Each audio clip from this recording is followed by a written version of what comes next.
America જવાની તૈયારી કરી રહ્યા છો અથવા તમે પહેલેથી જ અમેરિકામાં રહેતા ભારતીય ગુજરાતી વિદ્યાર્થી H1B પ્રોફેશનલ કે પ્રવાસી છો તો આ સમાચાર તમારા માટે અત્યંત મહત્વના છે, કારણ કે 1 ઓગસ્ટ 2026 થી અમેરિકામાં એવા 6 મોટા બદલાવો અમલમાં આવી રહ્યા છે જેની સીધી અસર વિઝા ખર્ચ, વિદ્યાર્થીઓના ભવિષ્ય, ગ્રીન કાર્ડની રાહ, એરપોર્ટ પરની તપાસ, ફ્લાઇટ રિફંડ અને આંતરરાષ્ટ્રીય બેન્કિંગ સુધી જોવા મળશે. જો તમે આ બદલાવો વિશે અજાણ છો તો ભવિષ્યમાં તમારે આર્થિક નુકસાન, મુસાફરીમાં મુશ્કેલી અથવા કાયદાકીય સમસ્યાઓનો સામનો કરવો પડી શકે છે. ચાલો જાણીએ એક પછી એક તમામ મોટા ફેરફારો વિશે. સૌથી પહેલા વાત કરીએ વિઝા ફીમાં થયેલા મોટા વધારાની. અમેરિકામાં નોન ઇમિગ્રન્ટ વિઝા માટે અરજી કરનારા લોકો માટે હવે ખર્ચ નોંધપાત્ર રીતે વધી ગયો છે. નવી વિઝા ઇન્ટિગ્રિટી ફી તરીકે વધારાની $250 ફી ઉમેરવામાં આવી છે.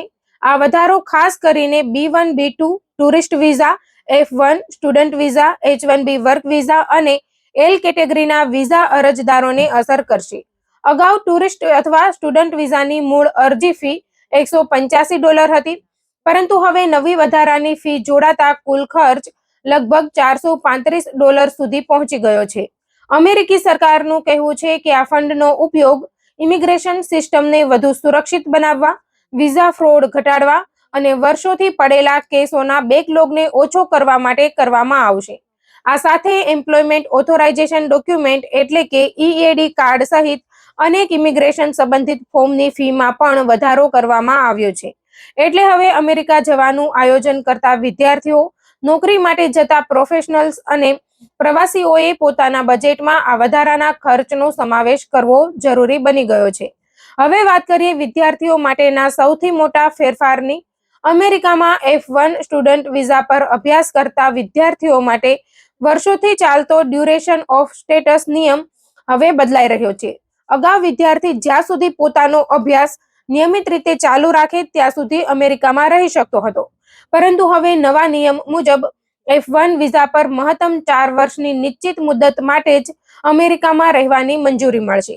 વિદ્યાર્થી અમેરિકામાં પ્રવેશ કરવા માટે કોર્સ શરૂ થાય તે પહેલા 30 દિવસ સુધી આવી શકશે અને અભ્યાસ પૂર્ણ થયા પછી દેશમાં રહેવા માટે માત્ર 30 દિવસનો ગ્રેસ પીરિયડ મળશે. જો કોઈ કોર્સ 4 વર્ષથી વધુ લાંબો હોય અથવા અભ્યાસ પૂર્ણ કરવામાં વધુ સમય લાગે તો વિદ્યાર્થીઓએ અલગથી એક્સટેન્શન ઓફ સ્ટે માટે અરજી કરવી પડશે. અમેરિકી સરકારનું માનવું છે કે આ પગલાંથી સ્ટુડન્ટ વિઝાનો ગેરઉપયોગ કરીને વર્ષો સુધી ગેરકાયદેસર રીતે અમેરિકામાં રહેવાના કેસો ઘટાડવામાં મદદ મળશે.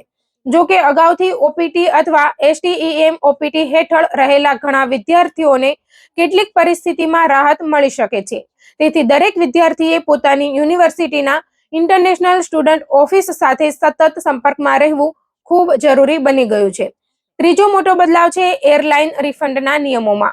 જો તમે અમેરિકાની અંદર અથવા અમેરિકા જતી આંતરરાષ્ટ્રીય ફ્લાઇટમાં મુસાફરી કરો છો તો હવે તમારા અધિકારો વધુ મજબૂત બન્યા છે. અમેરિકાના ડિપાર્ટમેન્ટ ઓફ ટ્રાન્સપોર્ટેશન દ્વારા બનાવાયેલા નવા નિયમો અનુસાર જો ઘર આંગણાની ફ્લાઇટ 3 કલાકથી વધુ મોડી પડે અથવા આંતરરાષ્ટ્રીય ફ્લાઇટ 6 કલાકથી વધુ મોડી પડે અથવા સંપૂર્ણપણે કેન્સલ થઈ જાય તો મુસાફરને માત્ર ટ્રાવેલ વાઉચર સ્વીકારવાની ફરજ નહીં રહે. મુસાફર ઈચ્છે તો પોતાના મૂળ પેમેન્ટ મોડમાં સીધો કેશ અથવા રિફંડ મેળવી શકશે. જો ટિકિટ ક્રેડિટ કાર્ડથી ખરીદવામાં આવી હોય તો એરલાઇને 7 દિવસની અંદર રિફંડ આપવો પડશે, જ્યારે રોકડ અથવા ચેક દ્વારા ચૂકવણી કરનાર મુસાફરોને 20 દિવસની અંદર રિફંડ આપવો ફરજિયાત રહેશે.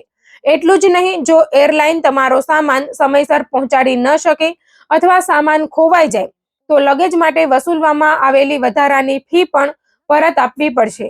આ નિયમ મુસાફરોના અધિકારોને વધુ મજબૂત બનાવે છે અને એરલાઇન કંપનીઓને વધુ જવાબદાર બનાવે છે.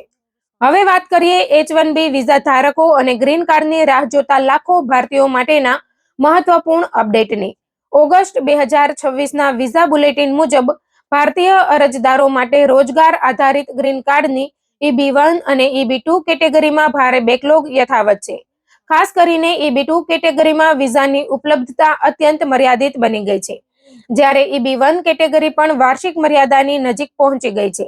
તેનો સીધો અર્થ એ છે કે હજારો ભારતીય H1B પ્રોફેશનલ્સને પરમેનન્ટ રેસિડેન્સી મેળવવા માટે વધુ લાંબી રાહ જોવી પડી શકે છે. ઘણા લોકો વર્ષોથી અમેરિકામાં કામ કરી રહ્યા હોવા છતાં તેમની ગ્રીન કાર્ડ પ્રક્રિયા હજુ પૂર્ણ થઈ શકી નથી. આવા સંજોગોમાં વિઝા બુલેટિનના નવા ચાર્ટ પર સતત નજર રાખવી અને પોતાના ઇમિગ્રેશન એટર્ની અથવા નિષ્ણાંત સાથે નિયમિત સંપર્કમાં રહેવું અત્યંત જરૂરી બની ગયું છે. પાંચમો મોટો ફેરફાર છે એરપોર્ટ પર વધતી ડિજિટલ સુરક્ષા અને પેપરલેસ ઇમિગ્રેશન પ્રક્રિયા. હવે અમેરિકાના અનેક એરપોર્ટ પર પરંપરાગત કાગળના કસ્ટમ્સ ફોર્મની જગ્યાએ ડિજિટલ સિસ્ટમને વધુ પ્રાધાન્ય આપવામાં આવી રહ્યું છે. મુસાફરોએ મુસાફરી પહેલા અથવા એરપોર્ટ પર ઉપલબ્ધ ડિજિટલ પ્લેટફોર્મ અથવા કિયોસ્કોનો ઉપયોગ કરીને જરૂરી માહિતી સબમિટ કરવી પડી શકે છે. એરપોર્ટ પર ફેશિયલ રેકગ્નિશન અને બાયોમેટ્રિક વેરિફિકેશન દ્વારા મુસાફરના ચહેરાને પાસપોર્ટ અને વિઝા ડેટાબેઝ સાથે તાત્કાલિક મેચ કરવામાં આવશે. જો કોઈ મુસાફર વિશે શંકાસ્પદ પરિસ્થિતિ ઊભી થાય તો ઇમિગ્રેશન અધિકારીઓને મોબાઈલ ફોન, લેપટોપ અને અન્ય ઇલેક્ટ્રોનિક ડિવાઇસની તપાસ કરવાનો કાયદેસર અધિકાર પણ છે. એટલે હવે અમેરિકાની મુસાફરી દરમિયાન તમામ દસ્તાવેજો સાચા રાખવા, ખોટી માહિતી ન આપવી અને ઇમિગ્રેશન અધિકારીઓના પ્રશ્નોના સ્પષ્ટ જવાબ આપવા ખૂબ જ જરૂરી બની ગયું છે. છઠ્ઠો અને અંતિમ મોટો બદલાવ છે આંતરરાષ્ટ્રીય બેન્કિંગ, ટેક્સ અને મની ટ્રાન્સફર સંબંધિત નિયમો. અમેરિકામાં રહેતા ભારતીયો માટે હવે IRS અને FATCA હેઠળ વિદેશી નાણાકીય માહિતીનું મોનિટરિંગ વધુ સખત બન્યું છે. જો તમે અમેરિકાના ટેક્સ પેયર છો અને તમારા વિદેશી નાણાકીય ખાતાઓની કુલ કિંમત નિર્ધારિત મર્યાદાથી વધુ હોય અથવા તમે ભારત અને અમેરિકા વચ્ચે મોટી રકમના નાણાં ટ્રાન્સફર કરો છો તો તેની યોગ્ય માહિતી ટેક્સ રિટર્ન અને જરૂરી રિપોર્ટિંગમાં આપવી અત્યંત જરૂરી છે. ભારતમાં આવેલી મિલકતમાંથી મળતું ભાડું, ફિક્સ્ડ ડિપોઝિટનું વ્યાજ અથવા અન્ય આવક છુપાવવી ગંભીર કાનૂની પરિણામો લાવી શકે છે. તેથી પૈસાની લેવડ દેવડ હંમેશા કાયદેસરના માધ્યમથી કરો અને જરૂર પડે ત્યારે અનુભવી સર્ટિફાઈડ પબ્લિક એકાઉન્ટન્ટ અથવા ટેક્સ નિષ્ણાંતની સલાહ લો. પારદર્શિતા જ ભવિષ્યમાં દંડ અને કાનૂની કાર્યવાહીથી બચવાનો શ્રેષ્ઠ માર્ગ છે. હવે અંતમાં કેટલીક મહત્વપૂર્ણ સલાહ. જો તમારો વિઝા આગામી મહિનાઓમાં પૂર્ણ થવાનો હોય તો છેલ્લી ઘડી સુધી રાહ ન જુઓ. ઓછામાં ઓછા 6 મહિના અગાઉથી રિન્યુઅલ અથવા નવી અરજીની તૈયારી શરૂ કરો. વિદ્યાર્થીઓએ પોતાના ACVIS રેકોર્ડ અને યુનિવર્સિટીના ઇન્ટરનેશનલ સ્ટુડન્ટ ઓફિસ સાથે સતત સંપર્કમાં રહેવું જોઈએ.